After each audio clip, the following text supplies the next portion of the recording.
Jessie. How was it working again with Gerald? Grabe, ang tanda na natin. Ay! Wala namang tanong si Nika na Pero edad. talagang natutuwa ako kasi nung last ko siyang nakatrabaho, ang babata pa talaga namin. Good That's how many years ago? 13? 13 years ago. 13 years ago. And 11 ba? 2011 ba? Yes, 2011. 2013 Maria Mercedes ko. Oo nga, 2011. Sobrang tagal na yun. Ang dami na nangyari sa mga buhay Grabe yung namin. Maria Mercedes. So nga, tagal na. Sobrang tagal na talaga. And I'm just really happy to be working with Jay. Si Jay, maalagang co-actor yan. Sobrang, sinasabi ko lagi ito sa mga nakakasama ko, si Gerald ang isa sa pinakamabait na lalaking artista na nakilala ko talaga. He's really kind.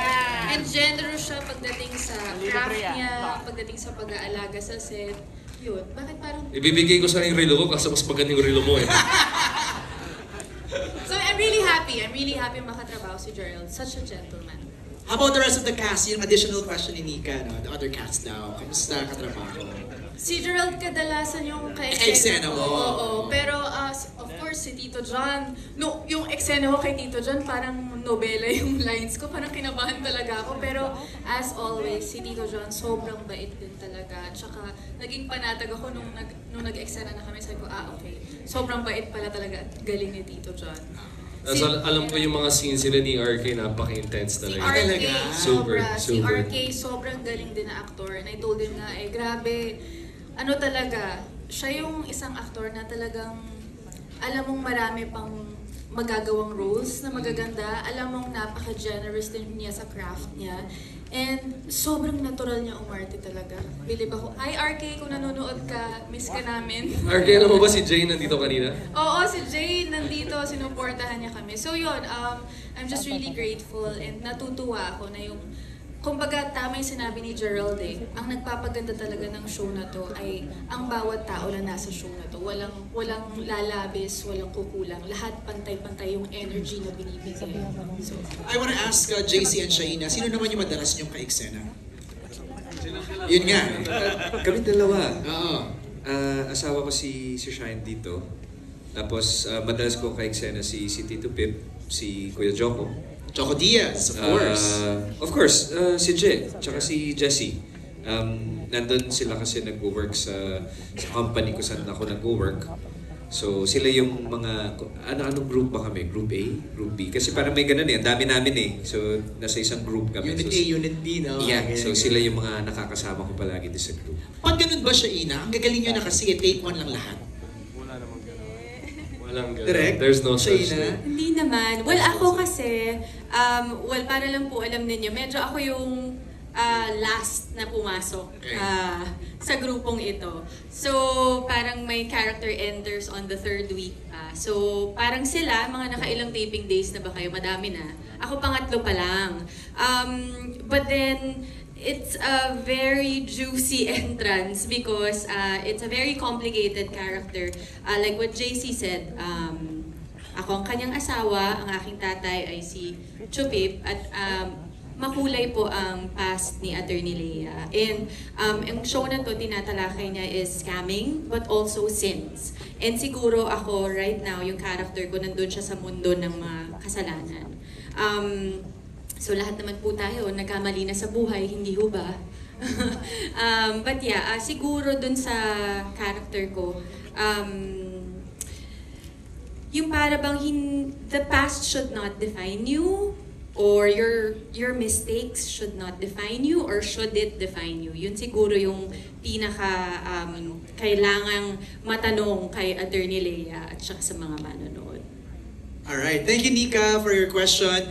Ang next is from Neil Ramos. For Gerald, what makes Sins of the Father different from your past efforts? I think you already touched on that. Kay Jessie, you've been out of the loop for some time. What made you say yes? Yun nga, yung role talaga. When they pitch, actually, nandun pa ako sa unang script ng show na to, sa Nobody, pero with Gerald na talaga. Marami, yun nga, it was a blessing na kumbaga na-delay yung setbacks ng show na to, mas napaganda. So, what made me say yes? Of course, the role, kakaiba yung role. I haven't done it before. And sabi nga ni Shaina maraming sins ang matatalakay sa show na to. And si Agnes, hindi siya, kumbaga, nandun naman siya sa kabutihan. Kung si Shaina kumbaga sa sinful world siya, si Agnes yung purity sa show na to. So makikita talaga yung, okay, the goodness of her heart ang nananaig pa rin. Kahit may mga bagay talaga siyang kailangan pagdaanan. So, I haven't done that before, na yung complexity ng character. Kaya nga ang ganda ng editing talaga, kasi parang pabalik yung, parang nare-reveal ng isa-isa, diba? Tapos magugulat ka, si Agnes yung nandun sa, na naka-black hoodie na, parang sabi ko, kakaiba yung role na to. So kaya ako napayes talaga. Thank you, Neil, for your question. Next from Ali De Leon of whatsup.ph for Direct FM and Direct Bijoy. Nasagot na to kanina, baka you want to add lang. What do you want your audience to learn and experience when watching the show? Do you want to add some more sa mga nabanggit natin kanina? I think it was already mentioned, no? Parang by Gerald, by JC, by Tito Pete, parang wag maniwala because to sum it up, nothing worth having comes easy. Alam mo yun, no shortcuts, no easy way. So parang that's one takeaway from the show that they can get. But then the experience of the show is what they should look forward to. Thank you, Direct Bijoy. Maganda yung next question niya for Gerald. Were there any special preparations you had to go through while preparing for this role? Specifically, nakita ko kanina you were playing some kind of martial arts. Arnis, Kali. Okay. Needed siya? Vital yung role nung... I think yun talaga yung request ko sa writers natin kasi later on sa show, makikita nyo na makikipag-bakbakan na rin kami sa mga ibang scammers or ibang scenarios, ibang sitwasyon. And to make it believable, there has to be a backstory or background ko, di ba? Hindi naman pwedeng na biglang galing niyang makipag-away sa maraming tao. So, I requested that we establish na yun yung hobby niya, yun yung gusto niyang gawin. So, para may sense. And you also mentioned kanina that you brushed up on some digital terms, di ba? Na kailangan lang para medyo matulas when you speak it. On mo lang yung TV, panuwi mong TV Patrol, ang dami ng mga tungkol sa scamming, diba? Like, walang araw na hindi or mag-Bloomberg TV ka, makinig ka lang diba? Sa YouTube. YouTube. Mga ganun, di ba? Okay.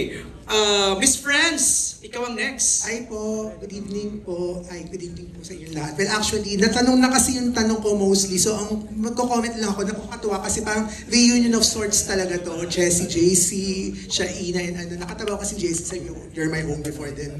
Si Sir Gerald, Jessie, and gano'n. So, nakakatuwa to see you. So, punta na lang muna kay Francine and Seth. Okay, Francine and Seth, congratulations kasi before this, you're coming from a critically acclaimed performance sa My Future You. Yes! And nag-number was in every high friend said. So, my question is, okay, pwede rin sumagot si General kasi nakatabaw kanina kasi Dirty Linen. So, siguro, syempre, in the 2 to 3 years, mas nag-mature na kayo. Ano yung on and off-screen relationship nyo? Bahala man kung anong labels niyan. So, how do you think nakakatulong yung on-screen and off-screen relationship ninyo para maitawid itong sabi nyo nga, mas mature ng pagganap nyo dito sa Sins of the Father?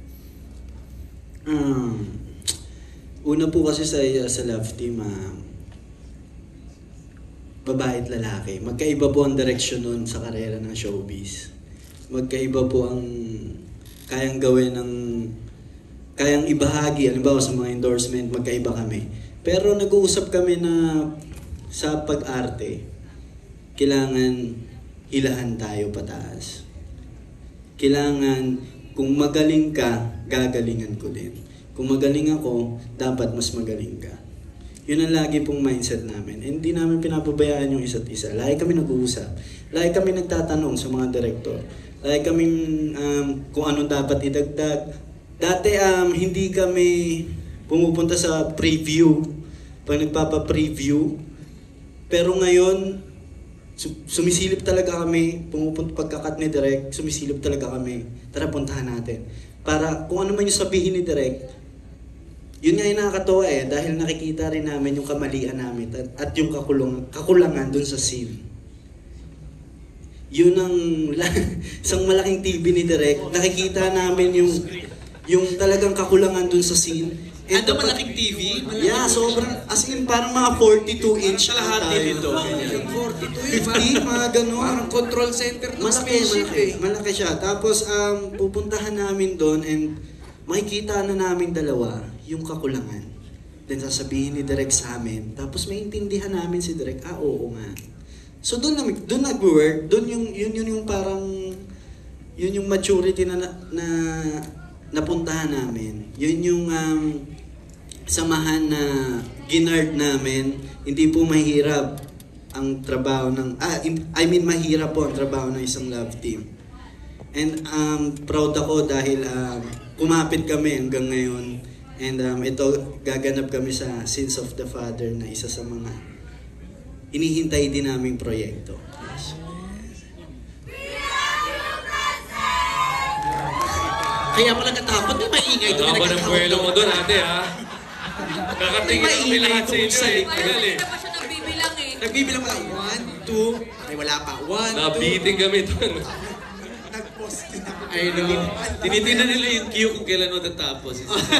Chin, Chin, you wanna add doon sa sagot ni Seth na parang you're challenging each other? Nabanggit mo na kanina, no? Na parang Opo, yun talaga. At saka, siguro ang may add ko lang, Kuya MJ, na sa serye na to, mapapakita namin yung kung ano pang kaya namin ibigay bilang mga aktor. Kasi pag sinabi mong love team, usually ang ina-expect sa inyo, kilig lang eh. romance, Yeah, kilig. kilig, heartbreak, pero we are so much more than that. Kaya namin na maging magkalaban kami, magkaaway kami, pero yung kilig factor nandun. Pero syempre, responsibility namin yun. Paano natin palalabasin yung sinasabi nilang chemistry nating dalawa. But yun po, nakakatuwa lang na nakikita rin namin yung growth namin bilang mga actors sa show na to. Yun po. Tapang Anak ko yan. sumagot, ha? Tapang na sumagot ng Francine Diaz. Galing. Mature na yun. Oo. Iba And- na, ha? And ayun, 1, 2, 3, 4! Miss France! Sumama na rin yung ibang cast natin, oh. Miss France, tanong natin si Direk. Kasi Direk ang pwedeng Yes. magkwento. Ano bang masasabi mo sa dalawa? yes, of course. And congratulations pala talaga sa Saving Grace, ha? Ayan na. Direk, ibuli mo na si France. Pagkakataon ko Direct validate daw. No, MJ, parang I think because I'm very popular, known as very meticulous and medyo disciplinarian sa trabaho. I think na-assign sa akin yung shifting from the Teeny Bopper Love Team. Parang the challenge is always, yung kay John Lloyd Bea, Direk, what can you do with them? Kasi kailangan na natin silang i-elevate. And so we did Maging Sino Ka Man. And then after that, Bea would do The Mistress and John Lloyd would move on a different project. And so when they called me and said, we're giving you Francine and Seth. And we need to find a franchise for them. A different one. Kasi kilala na sila dyan. Magaling na sila sa ginagawa nila. And so, on working with Francine, kasi si Seth din medyo later pumasok eh. So nauna sa akin si Francine. And what I'm happy most with Francine is keen kasi siya eh. Yung pag may sinabi ka sa kanya, either yung artista matatakot magbago ng sarili niya or risky siya to embrace yung challenge.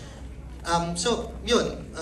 And I try to make it fun for her kasi nung nakita ko na siya, tama nga naman, why do you limit yourselves na nandun kayo? When the talent is bigger, the talent is greater, na parang kaya ninyong gawin yung mas malalaki pang roles. And in this series, napaka-challenging ng role kasi when you look at it, nakita nyo naman sa palabas, di ba? Dumating siya doon, tinatanong ni Lotlot, yung character ni Lotlot, sino ka? He's my father. So, at alam natin yung kwento na iniwanan si Gerald nung tatay niya for another woman. And here, dumarating siya sa mundo nila, silang tatlo yung magkakatunggal eh. Francine is caught, with the great performance of Lotlot and the intense performances of Gerald. Tapos nakita nyo dun sa Abangan, napaka unconventional yung pagkikita nila ni Seth. Siguro the test, ang fortitude niya sa artistry nilang dalawa dito subukin muna sila independently without the comfort of yung dati nilang love team. Tumayo muna kayo bilang character, and I mean, every now and then, tignan mo kung mabasha ko ni Francine, di ba? At least na at least sa akin. Kasi she delivers well, even in Seth. Kaya sa amin, pag nagtatrabaho kami, fun lang. I admire them because first time ko rin po silang makatrabaho. Congrats. Congrats, guys. Thank you, Direk. Hindi, totoo yun. Pagmamalaki ko lang po, sobrang nag-mature kami kay Direk FM. Legit yan, Direk. Direk, may singit ko lang. Miss Fran, sorry, may singit ko lang since we're in this topic na no? Ano naman napansin mo kay Shaina?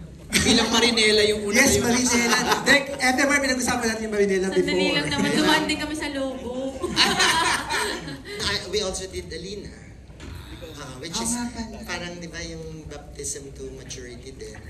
Ako naman, MJ, mas natakot ako sa kanya after her stint in Europe dun sa mga pelikula niya. Kasi yung depth nung pag-deliver niya, sa totoo lang dito, yung mga katrabaho namin, pag gumagawa kami ng eksena, nag-aaway-away kasi dapat nasa trailer yan. No, mas gusto ko yung ganito niyang ginawa.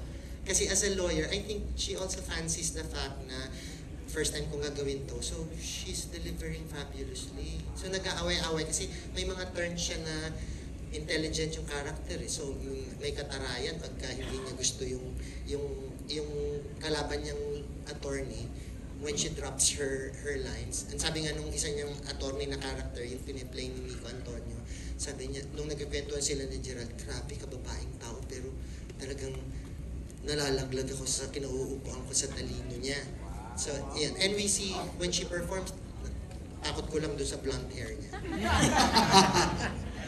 Grabe, Direk. Hindi po, kung ano man yung pinagdadaanan nila. Nakakatanda man, pero kung ano po yung pinagdadaanan ng Frances, we're actually, tayong lahat, we're actually very fortunate to be working with directors na hindi ka pinapabayaan. Kasi nasa likod sila ng camera, and yet kami yung nasa harapan. So kahit anong kakulangan, pagkakamali, hindi naman sila ang mapapansin, hindi ba? So kung ano man po yung magic na nakikita ninyo on screen, it's actually because of the people who are working with us behind the scenes. Hindi yan dahil lang sa amin or dahil sa kung ano yung kakayanan namin. It's actually a teamwork talaga. So we are very fortunate to be with people who are very helpful and very generous. Alright. Hey, Miss Franz, meron ka pang question? Yeah, last na lang po. Okay. Kuya Gerald,